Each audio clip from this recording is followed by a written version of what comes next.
Salut à tous, aujourd'hui nous allons parler de la période tumultueuse dont le grand général Rempa faisait allusion.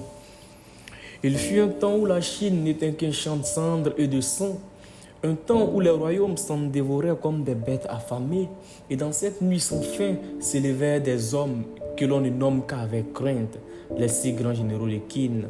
Leurs noms sont gravés, non sur des pierres, mais dans la chair de l'histoire. Uki, l'oiseau colossal de Qin, son rire tonnait comme une cloche funèbre sur les plaines de guerre.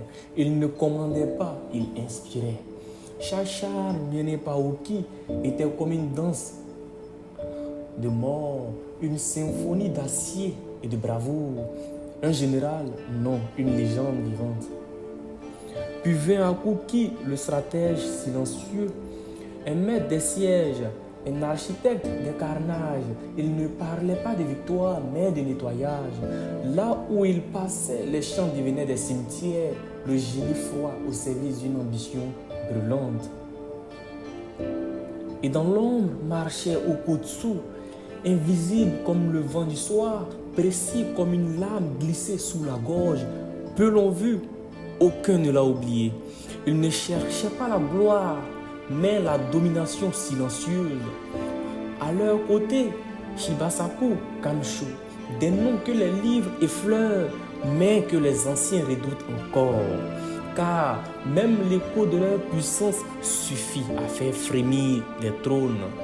Mais face à Qin, Zhao ne plia pas, car dans le champ opposé se dressaient les 3 grands cieux, Rempa, Shouza, Rinshouso, des titans gardiens d'un royaume orgueilleux, forgés par la même flamme. Ce n'était pas la guerre, c'était le jugement des dieux rendu par des hommes. Cette époque fut une tempête, un âge où le fait parlait plus que la loi, mais de cette tourmente sont nées des légendes, et leurs noms portés par les vents traverseront des siècles comme un cri éternel.